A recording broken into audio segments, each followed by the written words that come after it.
Bienvenidos, Ushamdeed, and welcome Anne Arundel Community College learners from the Spring 2023 semester taking the CTS-233 Section 400 Network Programmability course. This is the Cisco Networking Academy's DEVASC 200-901 Certification Exam Preparation course, and in this activity we're taking a look at Part 4 of Lab 1.2.2. In this video, you're going to be learning all about grep, the global regular expression print utility that is part of the Linux operating system. So let's go ahead and dive in, and we're going to be taking a deep dive look at grep. I'm going to be adding quite a bit of value in terms of options that you can use with grep, and we're going to talk a little bit about what makes grep different from egrep, and is it really different from egrep, depending on whether we're using GNU grep. And GNU is GNU, and that just basically stands for GNU is not Unix. All right, so let's go ahead and dive in. They want us to take a look at the etc password file, and we're trying to match patterns, and that's what grep does, right? Global regular expression print. So it's going to match a regular expression, or try to, in a file, and then it's going to print out what it's matched.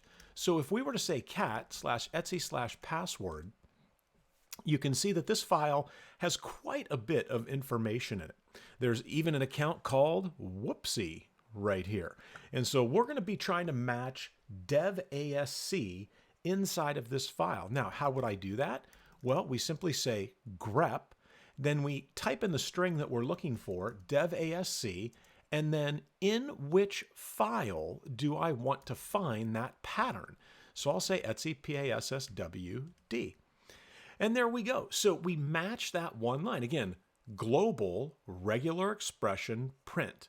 And it prints out that line. Now, one of the nice things that Linux does on a virtual machine here is it highlights in red what exactly it matched on those lines. Now, one of the questions learners will ask is, well, does it have to match that exactly? And the answer is no. What if I just had DEVA?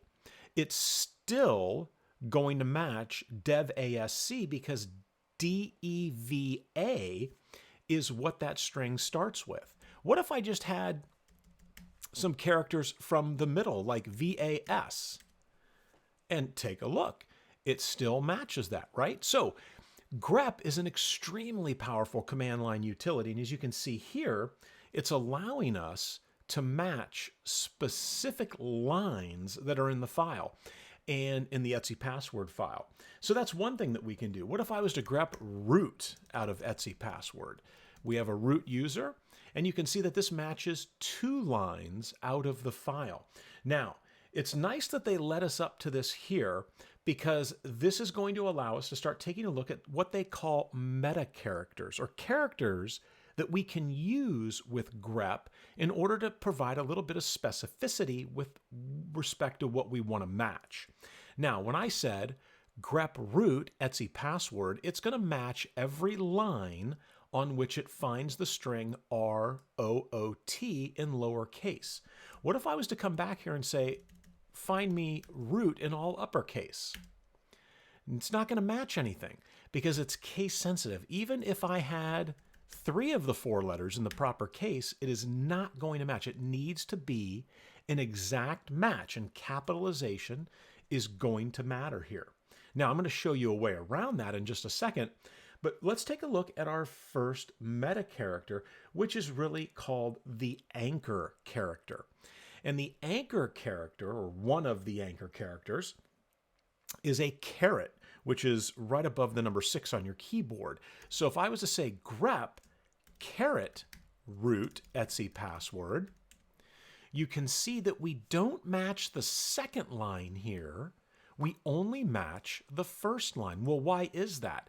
Well, the caret says, I want you to match that string if and only if that string is at the beginning of the line. And that's why it only lit up here. It only highlighted that as red and not this right here, as it did previously. You could see that we had root, and it matched it when we weren't anchoring it to the beginning of the line. Now, we can also anchor things to the end of the line. So if I was to say grep, and let's change this here, and let's say password, P-A-S-S-W-D, $sign. Now the $sign is an anchor character that says match P-A-S-S-W-D in all lowercase if and only if it is the last thing on the line. And so we run that, and you can see that it did not match P-A-S-S-W-D. Now, you might be looking at, because it doesn't occur in the etc password file, at the end of a line. We see no login, we see false, we see bash. So if we were to rerun that, let's put bash in here. And again,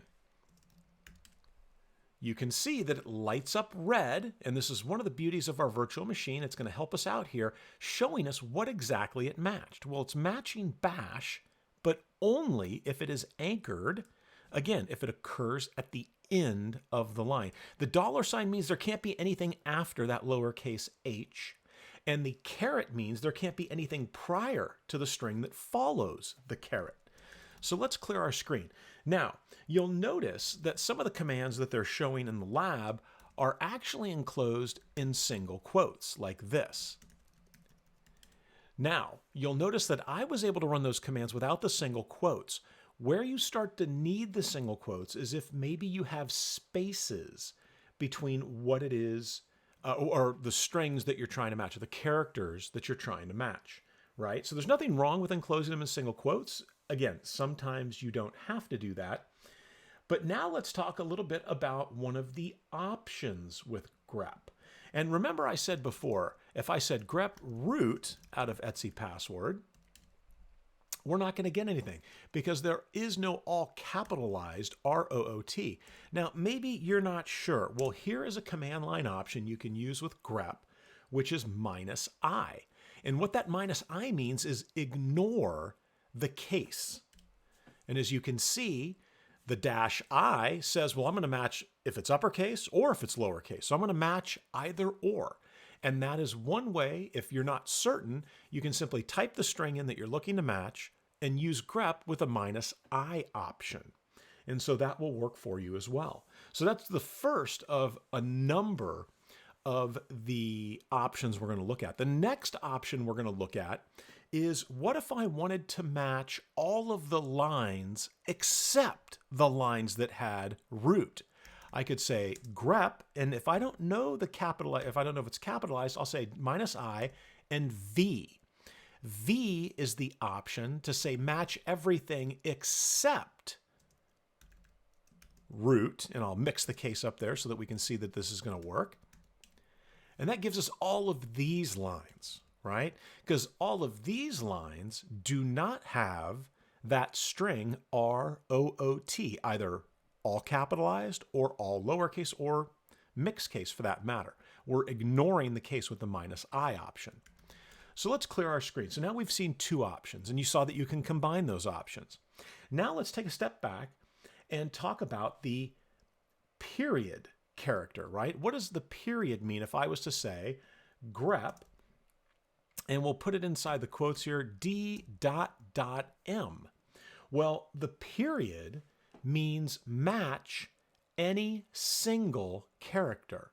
So that could be a /. It could be the number 9. It could be a capital Z. And let's see what we get when we run this command and we try to match a pattern out of the etc password file. Well, we end up matching all of these lines with DAEM, DNSM. Again, that could be any character and any character. So we're trying to match a lowercase d followed by any single character, followed by any other single character, followed by a lowercase m.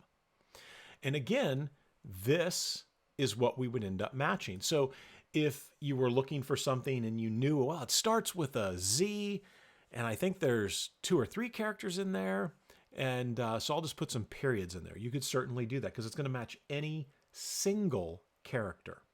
All right, if we were to take a look now at the sort of next pattern matching that we're going to be doing here, we're going to be using the brackets, right? And the brackets are interesting. So we'll say grep, and we do open bracket 8-9, close bracket, and we're going to enclose that in the single quotes, etc password. And when I run that, you can see that we match quite a bit. So the 8-9, what that's saying is match for me only the lines where the numbers 8 or 9 are present. So it's going to match lines with 8, or it's going to match lines with 9. You can see here on the Stunnel line, it's just a single 9, right? So it's matching that 9. You can see here on saying D that it matches a single 8, right? So if there is an 8 or a 9 on the line, it is going to be matching it. And it's irrespective of whether it's, 89 or 8999 or 999. It's matching all of those individual characters. Now, you'll also notice that we have colons separating the entries on each line in the etc password file. So the brackets also come in handy. And I could say something like this. So grep, and then what happens if we put the colon in here and we say etc password? Is that going to match all of the colons? And it does match all of the colons, right? So that's one way to look at it. If I was to say match all of the lines, and this is interesting here, when we use the caret inside of the brackets, what that means is match everything except the colon. So it's almost like the -V, right? Now, you can see that everything is lit up red except for the colons, because we said match anything on the lines other than the colons. And so this is what we end up with here. Now, they have an example in the lab where they want us to match a comma, the literal comma, and out of the etc password file. And so we should end up with a few lines here. And you can see, again, it's going to light up red what it has matched. And this is what we call greedy, because it's not just matching the first comma, it's matching every instance of a comma on that line. And so again, this is kind of referred to as a greedy pattern matching. Now, I talked about grep. There's another utility called egrep. And in fact, if we were to say man grep and take a look at the man page, we could float on down here toward the bottom where we're going to reach a section called regular expressions. And this is an important section to read through, and it talks about grep understanding 3 different versions of regular expressions, because there are entire books written on regular expressions that are hundreds of pages long. That is how complex you can get with regular expressions. So we're just scratching the surface here. So you refer to them typically as basic regular expressions or extended regular expressions. And Perl, the Perl programming language, which in my opinion is one of the most convoluted languages ever created, also has what they call Perl regular expression syntax. Now, a key note here is in GNU grep, and that is the version of grep that we are running. I'll go back up to the top and see if it should give us a note up there. It says there is no difference in available functionality between extended and basic syntax. So in other words, if I was to rerun that man command, and actually I think it's all the way at the bottom here where it would let us know, yeah, so we're using GNU grep version 3.4, right? So there is really no difference. In older versions of Linux that didn't have GNU grep, that maybe had sort of a vanilla generic grep that was running, you would need to typically say grep -e to get the extended functionality. And so what is it exactly as extended functionality? Well, it would just support additional regular expression characters. There's a plus sign, there's a bar for either or, things like that. So again, our focus is just on the regular grep, which in fact on GNU is similar to egrep. And so that's why sometimes you'll hear, oh, GNU grep, grep and egrep, it's the same thing on Linux, right? If it's the GNU version of grep, because they support the same characters. All right. So now we're going to take a look at one of the more interesting characters that we can use, sort of the meta characters. Sometimes, again, you'll hear them referred to as anchor characters, but it's the asterisk. So if I say grep new asterisk, and then I enclose that, and we say etc password, let's see what we match here. So you can see we matched an N followed by an E, and this asterisk here means 0 or more of the previous character, right? Not the entire string. It's 0 or more of the pattern preceding it. And so we get the lines with NEW because, again, 0 or more W's. And then we just get NE, meaning it matched NE because the asterisk after the W says, well, I want to find an N followed by an E followed by 0 or more W's. Well, that is 0 or more W's that follow the N and the E. There are 0, so it matches it. And that's what the asterisk means in a regular expression. You can see the same is true here, where it's NE and then an X. So in other words, there were 0 occurrences of the W. However, here on the very first line, we match that NEW, right? 0 or more. Now, if I was to create a file, and let's just call this grep test, and I put in NEW, www, that is 0 or more. Whoops, and I'm not sure where that came from out of the buffer. So that was 0 or more. Now, what if I did this? What if we went ahead and said in www. All right, so let's grep in that file for that same pattern called grep test. And you can see that we didn't get the NW because we need the N, we need the E. It's on the W where we can have 0 or more. So if I go back into grep test and come down here and type in NE XXXXXXXXX, we have the N, we have the E,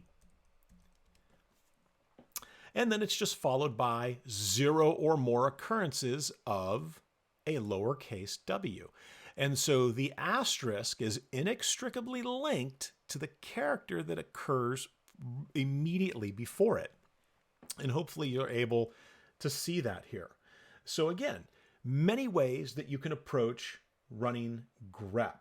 All right, now we're going to add some value here. We're going to talk about some of the different options. We talked about -i. We talked about -v. If I was to cat the etc password file, since we're using this file here, you'll notice that when I said grep and what was one of the previous commands that we ran here, if I was to run this back real quick, if I was looking for the commas, we didn't care about the commas. And root is a good one to take a look at. So you can see there that we have multiple occurrences of root because, again, we were grepping -i for root. Now, what we could do is we could display the line number, right? So if I'm interested in the line number, I would put an N here, and that gives me, at the very beginning of the output, the line on which that occurs. So line 1 and line 47. And if I was to say more on etc password, and this is going to display the file little by little, you can see that the very first line in the file is that root line. And if we went down to line number 47, we should see that root is occurring again somewhere here, and I already went down all the way to the bottom. Another way to do this would be to use VI on etc password, and we'll be read only. So if I said /47 enter, that should have, that typically takes you to the line. There we go. :47 enter takes me to the line where you can see we have root. Now in VI, if I say NU, that is going to display line numbers for me. Whoops, sorry. It should have displayed line numbers for me. Well, it's displaying the line number. Interestingly enough, it's displaying the line number on which we're on. If I go up one line, you can see over here as well, it shows you the line that you're on. So it's interesting and let me go ahead and pop out here real quickly. So if I was to VI one of these files here, let's say cookies.txt, and I've just got a bunch of junk in here. If I said :NU, that should display, it's only displaying the line that I'm on. I'm wondering if this has changed recently, because on older versions, it would literally put line numbers all along the file here so that you could see what line number you were on. So we'll have to leave that the way it is. But that's a couple different ways you can get to a line inside of a file.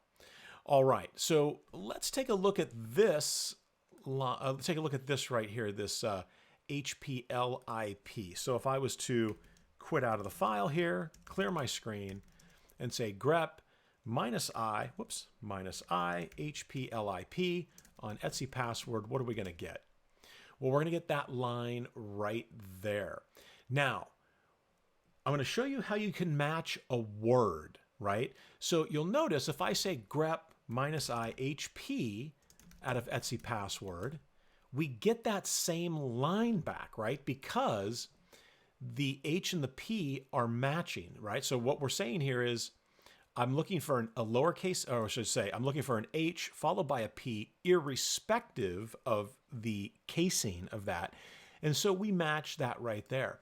Now, you can actually do this with -W, and you can grep on a word. So if I said, if I said grep -WI, and we'll say HP out of Etsy password, we don't get anything. And what that W, that -W means is it has to be just the H and the P, right?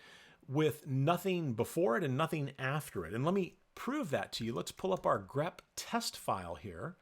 And let's come down here and I'll say HPLIP, and then I'll say capital HP and then lowercase hp. And let's go ahead and rerun that previous command. And let's take a look at what it matches in grep test. And as you can see there, those were on lines by themselves. There were no characters before them, and there were no characters after them. So that's how you can grep on a word, right? If you're looking for a specific word. Okay, last but not least, we're going to go ahead and take a look at the last square bracket thing that we're going to do here is we're going to say, if I was grepping for, we had put numbers in here before, like 8, 9, right? And so that's an 8 or a 9. Well, I can do the same thing, and I can combine that with text. So if I'm looking for a capital H or a lowercase h, then I'm looking for, I think it was PILP is what I think it was. Now I'm having problems remembering here. And let's see, HP, and we'll leave it with HP like that. So there, HP lip, there we go.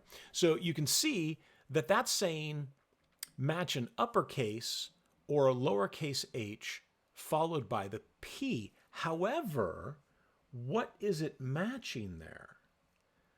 It's only matching the lowercase p. So you might think to yourself, okay, well, if I put the caret around it like that, maybe that would change things. Why is that happening? And hopefully if you've been following along, you should be able to look at that and say, oh, I know exactly why that's happening. Well, remember, here we're saying, okay, the string I'm looking for can start with a capital H or a lowercase h, but followed by what? Yeah, followed by a lowercase p. That is an uppercase P right there. So, and again, this might not be the best use of the -i there, right? Because if I put the -i, do I really need to say capital or lowercase h? No, I don't. So we could remove that and simply put the h followed by the p. But this is just to show you that with that -i, now that P can be uppercase or lowercase. So you can combine the matches you're looking for. And again, we don't even need to complete the word. If you thought that it was started with a capital H or a lowercase h, you could put that in there. Or you could just use the -i. Again, the -i option is a fantastic option with grep. All right, so this is a great way, a very powerful tool that you can use in order to match patterns on the Linux operating system. All right, well, that is going to do it for this activity, part 4 in Lab 1.2.2 Linux Review, where we focused in on grep. We talked a little bit about the differences and similarities between grep and egrep, and what happens when you've got GNU grep. All right, well, thank you so much for watching, and as always, I hope to see you in the next video.